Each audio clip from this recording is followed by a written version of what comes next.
નમસ્કાર વિદ્યાર્થી મિત્રો, physics 604 unit 1 feedback amplifier and ઓસિલેટરના છેલ્લા લેક્ચરમાં આપ સૌનું સ્વાગત છે.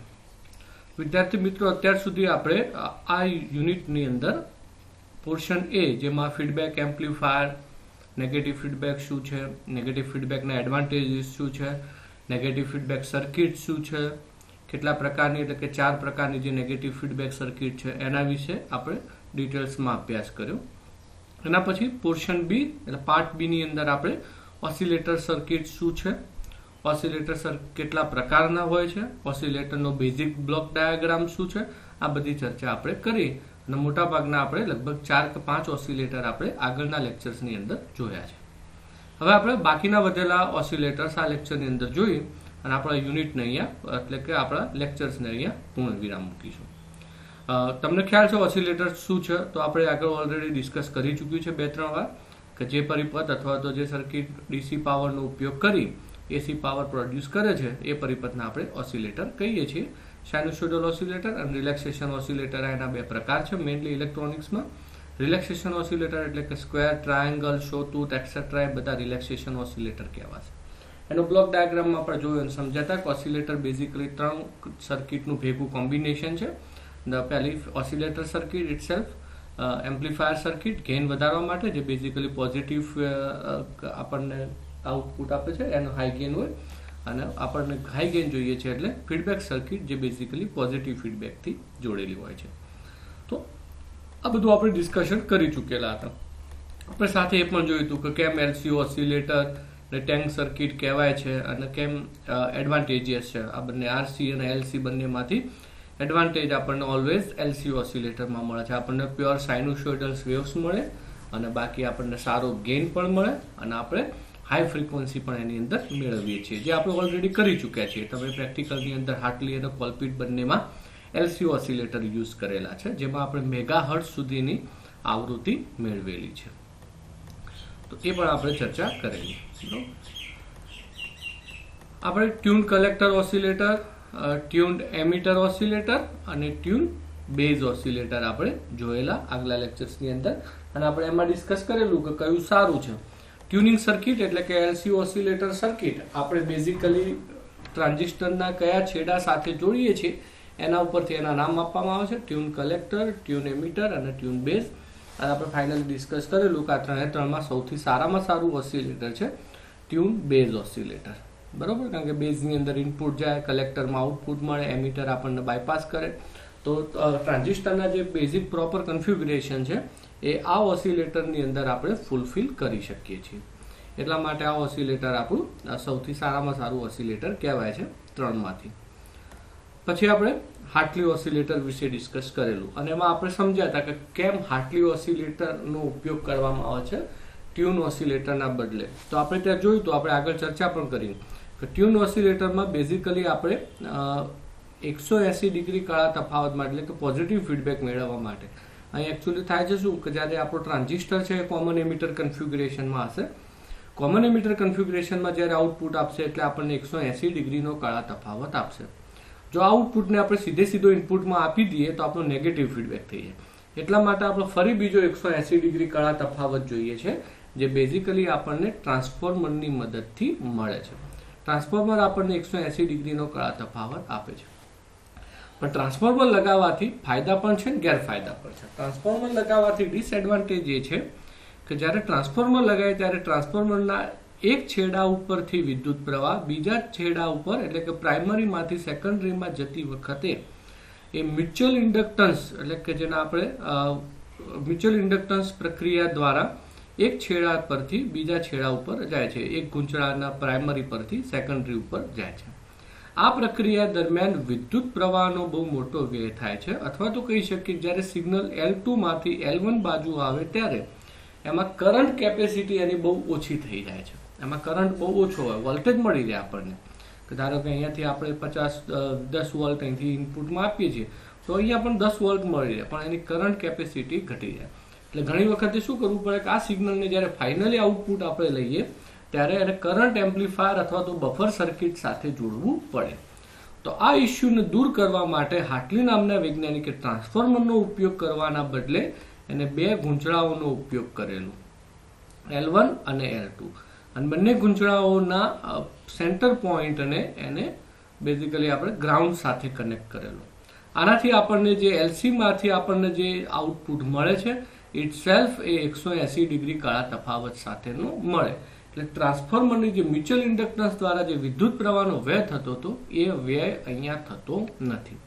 તો હાર્ટલી નામના વૈજ્ઞાનિકે આ રીતે બે ગૂંચળાઓ, કેપેસિટર એને એક જ રાખ્યું, LC બેઝિકલી LC છે, આપણે અહીંયા એક L ના બદલે બે L નો ઉપયોગ કર્યો, L1 અને L2, અને એની મદદથી એને આપણને આવૃત્તિ ઉત્પન્ન કરી. આ આવૃત્તિ જ્યારે એથી ઉત્પન્ન થાય ત્યારે ઇટ સેલ્ફ 180 ડિગ્રીના કળા તફાવત સાથે ઉત્પન્ન થાય છે. એટલે આપણને ઓલરેડી 180 ડિગ્રીનો કળા તફાવત ટ્રાન્ઝિસ્ટર આપે છે, કોમન એમિટર કન્ફિગ્યુરેશન, અને 180 ડિગ્રીનો કળા તફાવત આપણી ઓસિલેટર સર્કિટ જાતે આપી દે છે. એટલે કુલ આપણને 360 ડિગ્રીનો કળા તફાવત મળી જાય છે આ પ્રમાણે. એટલે આપણને ઈચ્છિત સિગ્નલ મળે છે. આપણે આની અંદર ચર્ચા પણ કરેલી કે L1 અને L2 બંને બેઝિકલી સિરીઝમાં કનેક્ટેડ છે, એટલે એનું ટોટલ આપણને ઇક્વિવેલન્ટ ઇન્ડક્ટન્સ મળશે L = L1 + L2. એટલે આપણને આવૃત્તિ જે મળે છે એનું સમીકરણ સિમ્પલ 1/2π √LC, જ્યાં L એ શું થશે આપણો L1 + L2 તરીકે થશે. ફીડબેક ફેક્ટર બહુ ઇઝીલી શોધી શકાય, એકદમ સિમ્પલ, કે બંને ગુંચળાનો ભાગાકાર L2 ભાગ્યા L1, L2 ભાગ્યા L1 એ આપણો ઓટોમેટિકલી ફીડબેક ફેક્ટર થઈ જશે. અને આપણે પોઝિટિવ ફીડબેક જોઈએ છે એટલે ફીડબેક ફેક્ટર ઓલવેઝ આપણે 1 થી મોટો જોઈએ. એટલે આપણે શું કરવાનું રહે, L1 નું મૂલ્ય L2 કરતા નાનું રાખવાનું, એટલે ઓટોમેટિક આપણને ફીડબેક ફેક્ટર જે આપણને મળે છે બીટા, એ આપણને 1 કરતા મોટો મળે અને આપણને સારો ગેઇન મેળવી શકીએ છીએ. તો આ પ્રમાણે બહુ ઇઝીલી ફીડબેક ફેક્ટર પણ સેટ કરી શકીએ. કરંટ કેપેસિટી પર સિગ્નલ્સની જળવાઈ રહે અને વધારાનું ટ્રાન્સફોર્મર જોડવું ના પડે, એટલે ખર્ચો પણ ઓછો થાય. તો એ પ્રમાણે આપણે સારામાં સારું ઓસિલેશન મેળવી શકીએ, જે તમે ઓલરેડી સેમિસ્ટર 5ની અંદર કરેલો છે આ પ્રયોગ. અને ત્યાં તમે મેગાહર્ટ્ઝના પ્યોર સાઇનુસોઇડલ વેવ્સ મેળવેલા પણ છે. બરાબર. તો આ થઈ ગયું આપણું હાર્ટલી ઓસિલેટર, જેનું ફ્રીક્વન્સીનું સમીકરણ થશે 1/2π √L1 + L2 × C1. C એ બેઝિકલી C1 એટલે આપણો C થશે.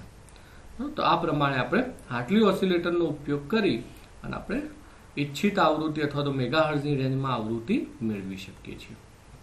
નાઉ સેમ પ્રોસેસ હાર્ટલીના જેમ કોલ્પિટ નામના વૈજ્ઞાનિકે કોલ્પિટ ઓસિલેટર બનાવ્યું. એને ફક્ત ફેરફાર એટલો કર્યો કે જ્યાં આપણે બે ગૂંચળા યુઝ કરતા હતા L1 અને L2, તો એની જગ્યાએ એને ગૂંચળું એક જ રાખ્યું L1 અને કેપેસિટર બે યુઝ કર્યા C1 અને C2.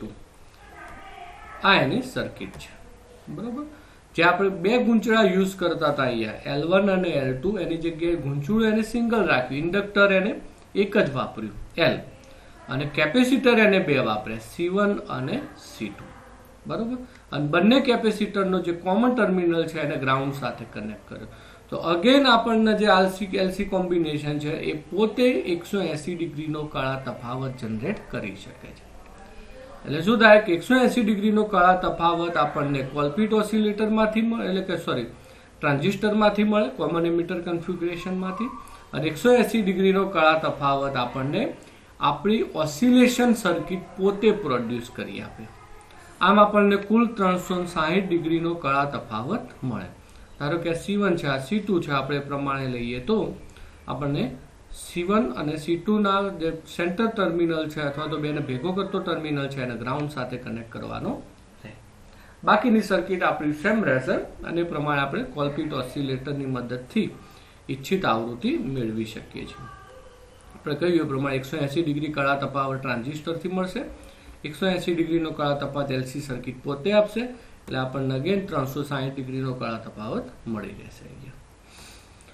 C1 અને C2 હવે એનું કોમ્બિનેશન બહુ સિમ્પલ, બંને C1 અને C2 બંને સિરીઝમાં કનેક્ટેડ છે, અને સિરીઝમાં હોય એટલે એનો C = ઇક્વિવેલન્ટ કેપેસિટર આપણને મળશે C1 C2 ભાગ્યા C1 + C2. આપણે રજિસ્ટર કરતા ઊંધું હોય, ખ્યાલ છે તમને બધાને કે બે રજિસ્ટર જો સિરીઝમાં હોય તો R1 + R2 થાય અને પેરેલલ હોય તો R1 R2 upon R1 + R2 થાય. કેપેસિટરમાં ઊંધું હોય, કેપેસિટરમાં બે પેરેલલ હોય તો C1 + C2 થાય, પણ બે આવી રીતે સિરીઝમાં હોય તો એમનું ઇક્વિવેલન્ટ કેપેસિટર થશે C is equal to C1 C2 divided by C1 plus C2 થશે.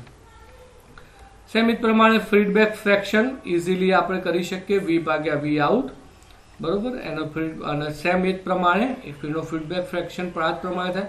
ધારો કે આ C1 છે તો C1 ભાગ્યા C2 થશે, જેમ L1 ભાગ્યા L2 હતો એમ સેમ C1 ભાગ્યા C2 થશે. મારે લખવાનું રહી ગયું છે પણ એ થશે C1 ભાગ્યા C2. અને આપણને ખ્યાલ છે કે આપણે આમાં પોઝિટિવ ફીડબેક જોઈએ. પોઝિટિવ ફીડબેકની સાથે સાથે આપણને બીટાનું મૂલ્ય 1 કરતાં મોટું જોઈએ, તો ઓલવેઝ આ કેપેસિટરનું મૂલ્ય મોટું રાખવાનું થાય, આ કેપેસિટરનું મૂલ્ય નાનું રાખવાનું થાય. અગેન આપણું જે ઓસિલેટર સર્કિટ છે એનો ઇક્વેશન ફ્રીક્વન્સીનું સમીકરણ થશે F is equal to 1/2π √LC. એટલે આપણે કહી શકીએ કે 1/2π L એમને એમ રહેશે, √L એમને એમ રહેશે, અને C ની જગ્યાએ આપણે લખી શકીએ C1 C2 upon C1 plus C2, અને નીચે છે એટલે ઉપર જાય એટલે ઉલટું થઈ જશે C1 પ્લસ C2 ભાગ્યા C1 C2 થઈ જશે. તો આ એનું આપણું ફ્રીક્વન્સીનું સમીકરણ થશે. તો આ થઈ ગયું આપણું કોલપિટ ઓસિલેટર, જે તમે ઓલરેડી સેમિસ્ટર 6 ની અંદર પ્રેક્ટિકલ કરી ચૂક્યા છો. તો હાર્ટલી અને કોલપિટ ઓસિલેટર એ બહુ ફેમસ ઓસિલેટર છે. કોઈ પણ પરિપથની અંદર એટલે કે કોઈ પણ પ્રકારની આવૃત્તિ જનરેટ કરવા માટે. અને સેમ એ જ પ્રમાણે એ બંને ઓસિલેટર આપણને સાઇનુસોઇડલ્સ, પ્યોર સાઇનુસોઇડલ્સ આઉટપુટ આપે છે. આપણે કે પ્યોર સાઇન આઉટપુટ મળે છે. એટલે તમે સારામાં સારી આવૃત્તિ પણ મેળવી શકો અપ ટુ મેગાહર્ટ્ઝ રેન્જ સુધી, અને તમે પ્યોર સાઇન વેવ પણ આ બંને ઓસિલેટરની મદદથી મેળવી શકો છો. એટલે બહુ પ્રેક્ટિકલી ઉપયોગમાં થતા બહુ ફેમસ ઓસિલેટર છે. હવે આગળ વાત કરીએ. અગેન આ ઓસિલેટરના પણ થોડા ડ્રોબેક છે જ. શું ડ્રોબેક છે? તો સિમ્પલી આમાં તમે કાં તો 2L યુઝ કરો છો કાં તો 2C યુઝ કરો છો, તો એની જે ટ્યુનિંગ કેપેસિટી છે, ટ્યુનિંગ કેપેસિટી થોડી રિડ્યુસ થાય છે, ઘટે છે. એટલે ટૂંકમાં આપણે જોઈએ કે આપણે ધારો કે તમે એવું નક્કી કરો કે મારે 9.75 મેગાહર્ટ્ઝ 9.75 મેગાહર્ટ્ઝ ફ્રીક્વન્સી જોઈએ છે, તો તમે એટલી એક્ઝેક્ટ ફ્રીક્વન્સી આની અંદર મેળવી શકતા નથી, કારણ કે ટ્યુનિંગ થોડું અઘરું થઈ ગયા. 2 કેપેસિટર અને 2 ઇન્ડક્ટર લાગવાથી આનું જે ટ્યુનિંગ છે એ ટ્યુનિંગ થોડું અઘરું થઈ જાય, તમે એક્ઝેક્ટ ફ્રીક્વન્સી ના મેળવી શકો. તમારે 9.75 જોઈએ, તમે સેટ કરો તો તમને 9.76 મળે અથવા તો 9.74 મળે. એક્ઝેક્ટ 75 મેળવવામાં એટલે અઘરી પડે, આપણે ઇઝીલી મેળવી શકીએ નહીં, કારણ કે બેમાં કોમ્બિનેશન યુઝ થાય, કાં તો 2 કેપેસિટર હોય કાં તો 2 ઇન્ડક્ટર હોય. એટલે અગેન આપણી પાસે એવા ઓસિલેટર છે કે જે આપણને પરફેક્ટ આવૃત્તિ આપે, 12.3 ગીગાહર્ટ્ઝ 12.3 મેગાહર્ટ્ઝ, તો તમને એટલી જ આવૃત્તિ મળે. તો એ પણ આપણી પાછળ આવશે ઓસિલેટર. તો આ રહ્યું આપણું કોલપિટ અને હાર્ટલી ઓસિલેટર. હવે બીજા નંબરનું છે RC ફેઝ શિફ્ટ ઓસિલેટર, જે MSc ની અંદર આપણે સ્ટડી કરવાનું હોય છે, પ્રેક્ટિકલમાં આવશે. હવે આપણને ખ્યાલ છે કે RC phase shift oscillator basically RC ના કોમ્બિનેશનથી બનેલું છે. પેલા LC હતા, આગળ આપણે જોયા ને બધા જ ઓસિલેટર કેવા હતા, LC થી બનેલા. આ RC થી બનેલા છે. એટલે જ્યાં આપણને ઓછી આવૃત્તિની રિક્વાયરમેન્ટ હોય, પ્યોર સાઇનુસોઇડલ્સ વેવ્સ ના જોઈતા હોય, અને આપણે સસ્તું ઓસિલેટર જોઈએ, તો આપણે RC ઓસિલેટરનો ઉપયોગ કરવાનો થાય છે.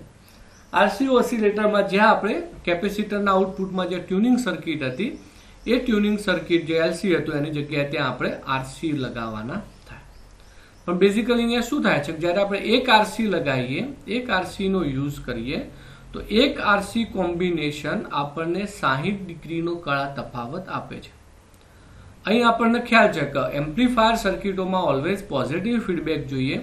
પોઝિટિવ ફીડબેક મેળવવા માટે આપણા કેપેસિટર એટલે જે ટ્રાન્ઝિસ્ટર છે 180 ડિગ્રીનો કળા તફાવત આપે છે, તો બાકી આપણે 180 ડિગ્રીનો કળા તફાવત જોઈએ છે. એક RC કોમ્બિનેશન આપણને 60 ડિગ્રીનો કળા તફાવત આપે છે, તો ઓટોમેટિકલી આપણે ટોટલ જોઈએ છે 180 ડિગ્રી કળા તફાવત. એટલે હવે આપણને ખ્યાલ આવી જાય કે આપણે આવા 3 કોમ્બિનેશન જોઈશે. એક RC 60 ડિગ્રી, બીજો RC બીજા 60 ડિગ્રી, અને ત્રીજો RC એટલે ત્રીજા 60 ડિગ્રી. આમ આપણને કુલ અહીંયા 180 ડિગ્રીનો કળા તફાવત મળી જશે. તો આ પ્રમાણે આપણે 3 RC કોમ્બિનેશન ઉપયોગ કરી અને આપણે 180 ડિગ્રીનો કળા તફાવત મેળવી શકીએ છીએ. કોમ્બિનેશન ઉપયોગ કરતી વખતે ખાસ ધ્યાન રાખવું કે ત્રણેય આર ની વેલ્યુ સરખી હોવી જોઈએ અને ત્રણેય સી ની વેલ્યુ સરખી હોવી જોઈએ. ધારો કે યાર આપણે 1 કિલો હર્ટ્ઝ લીધો, 1 કિલો ઓહમ લીધો છે, તો આ ત્રણે 1 કિલો ઓહમ હોવા જોઈએ. અને સિમિલરલી આપણા ત્રણે કેપેસિટર ધારો કે 0.1 માઇક્રોફેરાડે લીધા છે, તો ત્રણે આપણે 0.1 માઇક્રોફેરાડે હોવા જોઈએ. તો આ પ્રમાણે આપણે આ ત્રણે વેલ્યુઓ 3R અને 3C સરખા હોવા જોઈએ. તો આપ સર્કિટનો ઉપયોગ કરી અને આપણે ઈચ્છિત આવૃત્તિ મેળવી પણ શકીએ, 180 ડિગ્રીનો કળા તફાવત સાથે પોઝિટિવ ફીડબેક આપી પણ શકીએ અને ફાઇનલી આપણને આ સસ્તું પડે છે. આર રજિસ્ટરની કિંમત કંઈ હોતી નથી, એટલે આપણને આ કોમ્બિનેશન સસ્તા પણ પડે છે. તો જ્યાં આપણે પ્યોર સાઇનુસોઇડલ્સની રિક્વાયરમેન્ટ નથી, ખાલી આપણને ફ્રીક્વન્સી જોઈએ છે, આવૃત્તિ જોઈએ છે, તો આપણે ત્યાં આ પ્રમાણેના આરસી કોમ્બિનેશનવાળા આરસી ફેઝ શિફ્ટ હશે, ફેઝ શિફ્ટિંગ થાય 180 ડિગ્રી અહીં, 80 ડિગ્રી અહીં, 80 ડિગ્રી આમ ફેઝ શિફ્ટિંગ કરી અને આપણે મેળવી શકીએ છીએ. જોઈએ અહીં આપણું કઈ રીતે ફેઝ શિફ્ટિંગ મળે છે. આપણે ઇનપુટની અંદર ધારો કે આ રેડ સિગ્નલ છે, ઇનપુટ છે, તો રેડ સિગ્નલ જો આપણે અહીંયા આપીએ, આ રેડ સિગ્નલ આપણે અહીંયા આપીએ છીએ, તો એક આરસી કોમ્બિનેશન આપણને અહીંયા 60 ડિગ્રીનો કળા તફાવત આપે છે. એક આરસી આપણને 60 ડિગ્રીનો કળા તફાવત આપે છે. તો આ પ્રમાણે આપણે 60 ડિગ્રીનો કળા તફાવત મેળવી શકીએ છીએ. હવે જો આનો ઉપયોગ ક્યાં કરવામાં આવે, પ્રમાણે જો 3 આરસી નો ઉપયોગ કરીએ તો પહેલું આપણને 60 ડિગ્રી, બીજામાં આપણને 120 ડિગ્રી અને ત્રીજામાં આપણને 180 ડિગ્રી. આમ ટોટલ ફાઇનલ આઉટપુટ આપણને આ પ્રમાણે જે હતો એના કરતા આ પ્રમાણે મળે. અને સાથે સાથે ઇનપુટ કરતા આઉટપુટનું મૂલ્ય ઘણું નાનું પણ મળે, આઉટપુટનું મૂલ્ય ઘણું નાનું પડે, એટલે 180 ડિગ્રી કળા તફાવત મળે. હવે જુઓ અહીંયા ખાસ તમે ઘણી વખતે કોઈકના સાંભળ્યું હશે, તમારા ફાધર અથવા તો કોઈના મળે કે સિંગલ ફેઝ લાઇટ આવતી હોય તો એને 3 ફેઝમાં કઈ રીતે કન્વર્ટ કરવી. તમારી જોડે ધારો કે ઘરમાં સિંગલ ફેઝ લાઇટ છે અને આ સિંગલ ફેઝ લાઇટને તમારે 3 ફેઝની અંદર કન્વર્ટ કરવી છે. જો એને 3 ફેઝમાં કન્વર્ટ કરવી હોય તો તમારે શું કરવું જોઈએ, તો બસ તમારે આ જ વસ્તુનો ઉપયોગ કરવાનો છે. જો અહીંયા આ તમારો એક ફેઝ થઈ ગયો, લાલ કલરનો જે બતાવે છે. એક આરસી કોમ્બિનેશન લઈ અને તમે જો આઉટપુટ લઈ લો તો તમને બ્લુ કલરનો મળશે. આ બ્લુ જે મળ્યો એ 60 ડિગ્રી કળા તફાવત સાથે. હવે તમે બીજું કોમ્બિનેશન આરસી એના સાથે જ કનેક્ટેડ કરો તો બીજો તમને કેટલો મળશે, 120 ડિગ્રીનો કળા તફાવત મળશે. જો તમે અહીંથી આઉટપુટ લો તો ટૂંકમાં તમારે કરવાનું શું થશે, આ પ્રમાણે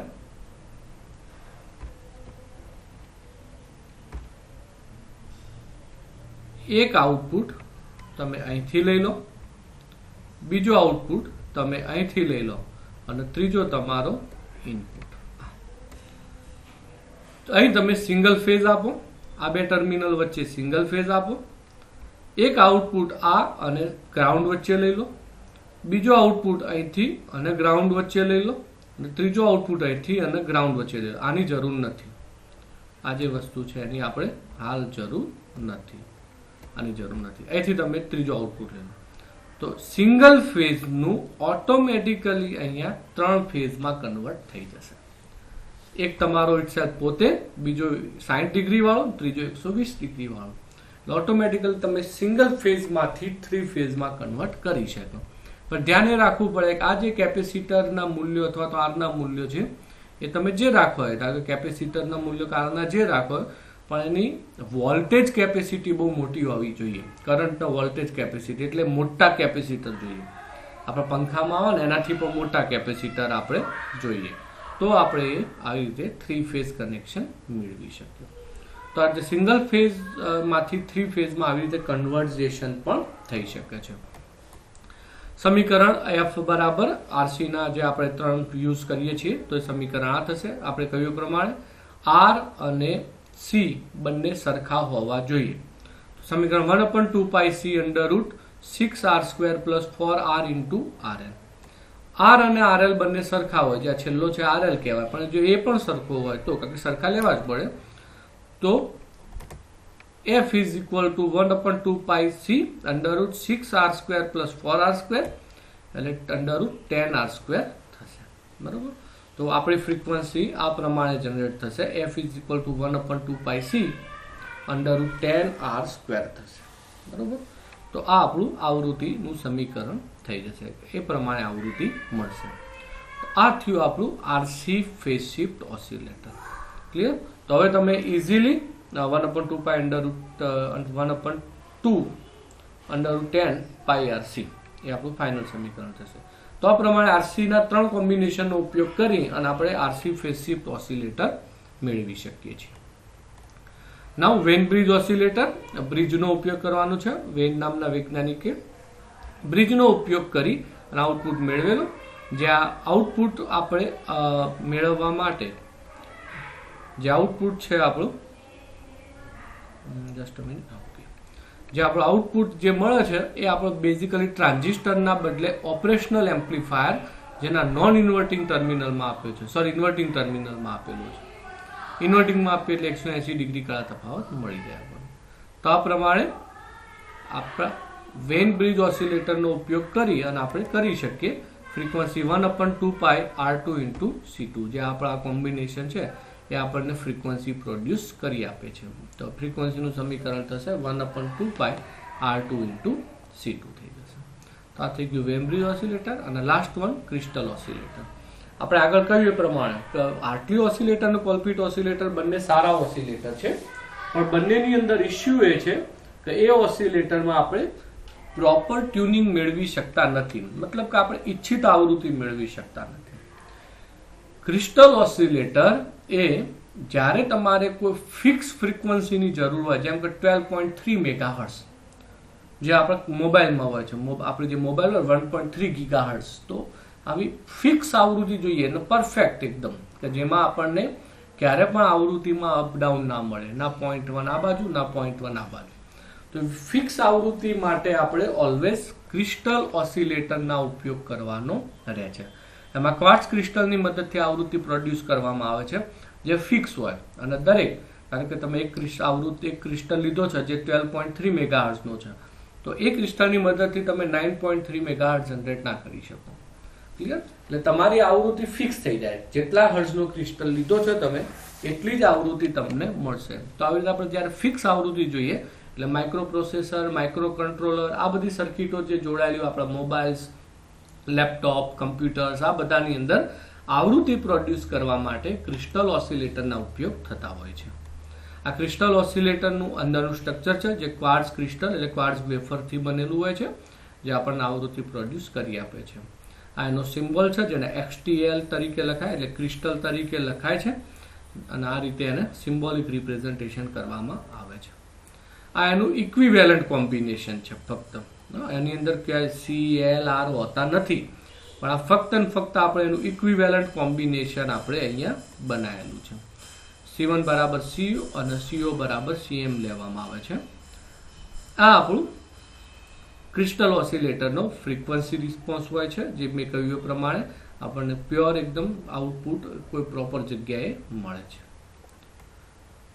આવૃત્તિનું સમીકરણ આ પ્રમાણે થશે, C અને CM, આ ધારો કે C છે અને આપણો CM છે, તો આપણું આ પ્રમાણે મળશે કોમ્બિનેશન, અને આપણું ફાઇનલ સમીકરણ 1/2 pi √L C × CM / C + CM મળશે, બરોબર। ઉલટું કરી દઈએ એટલે 1/2 pi √C + CM અને LC CM થશે, બરોબર। તો આ ફક્ત સમીકરણો છે, પણ બેઝિકલી આપણે કહ્યું પ્રમાણે કે અહીંયા ક્રિસ્ટલની અહીંયા ઉપર લખેલું જ હોય કે 12 મેગાહર્ટ્ઝ, તો એ આપણને 12 મેગાહર્ટ્ઝ જ આવૃત્તિ આપે, 9 મેગાહર્ટ્ઝ તો 9 મેગાહર્ટ્ઝ આપે, ફિક્સ આપે અને પ્યોર આવૃત્તિ આપે, એમાં પોઈન્ટ કશું ડાઉન અપ ડાઉન થતું નથી। જ્યારે આપણે ફિક્સ આવૃત્તિની જરૂર હોય ત્યારે આપણે આવા ક્રિસ્ટલ ઓસિલેટરનો ઉપયોગ કરવાનો રહેશે, બરાબર। જ્યારે તમે MSCમાં કદાચ આવશો તો માઇક્રો પ્રોસેસર કિટ આવે છે, તેની અંદર તમે આવા ઓસિલેટર જોશો પણ છે। ક્રિસ્ટલ ઓસિલેશનના બે ઓપરેશનલ મોડ છે, સિરીઝ રેઝોનન્સ અને પેરેલલ રેઝોનન્સ। સિરીઝ રેઝોનન્સ એટલે કે ક્રિસ્ટલ આપણા આની સાથે સિરીઝમાં કનેક્ટેડ હોય, અને પેરેલલ રેઝોનન્સ એટલે ક્રિસ્ટલ ગ્રાઉન્ડ સાથે પેરેલલી કનેક્ટેડ હોય। આ કોમ્બિનેશન એ સૌથી યોગ્ય કોમ્બિનેશન છે આ બંનેમાં। ક્રિસ્ટલ ઓલવેઝ ગ્રાઉન્ડ સાથે પેરેલલી કનેક્ટ કરવામાં આવે છે. એટલે પેરેલલ રેઝોનન્સ વાળું કોમ્બિનેશન આપણને સારામાં સારો આઉટપુટ આપી શકે છે. તો આ થયું આપણું ક્રિસ્ટલ ઓસિલેટર, જેમાં બે ઓપરેશનલ મોડ હોય, સિરીઝ રેઝોનન્સ એટલે કે આઉટપુટમાંથી કેપેસિટર ઇનપુટની અંદર સિરીઝ થ્રુ જાય અને પેલામાં પેરેલલ થ્રુ જાય એટલે કે ગ્રાઉન્ડ સાથે કનેક્શનમાં જાય.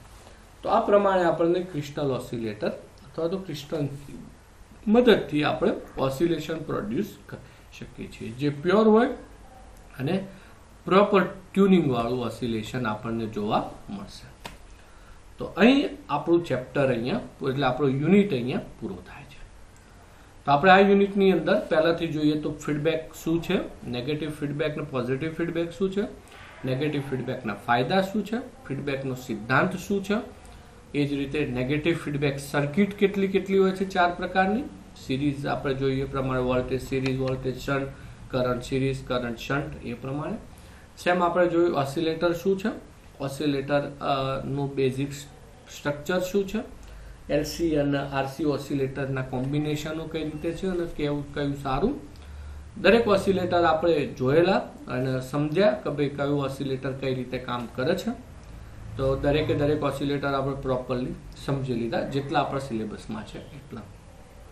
આના સિવાય બીજા વધારાના 2 ક્વેશ્ચન ક્વાર્ટલી અને કોલપિટ ઓસિલેટરના hybrid parameter H equivalent circuits, એ પણ મેં તમને વોટ્સઅપ કરેલી છે, એ પણ તમે તૈયાર કરજો. એકચ્યુઅલી આપણા સિલેબસનો ભાગ નથી, પણ જૂના સિલેબસમાં હતું એટલે ઘણી વખત એક્ઝામમાં પૂછાઈ જાય છે, તો એ પણ તમે સાથે તૈયાર કરી લેજો.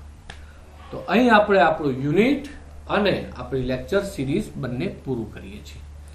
કોઈ પણ વિદ્યાર્થીને કોઈ પણ ઇસ્યુ હોય તો એ મારા વોટ્સઅપ પર મેસેજ કરી અને જોઈ શકે છે. કોઈ ક્વેશ્ચન હોય તો એ મને પૂછી શકે છે અને આપણે સમજી શકીએ છીએ. અધરવાઇઝ જ્યારે મળીશું ત્યારે પણ આપણે કોઈ પણ ઇસ્યુ હશે તેને સોલ્વ કરી લઈશું. તો અહીં આપણે આપણું લેક્ચર્સ અને આપણો યુનિટ બંને પૂરો કરીએ છીએ. Thank you for listening. જય હિન્દ, જય ભારત.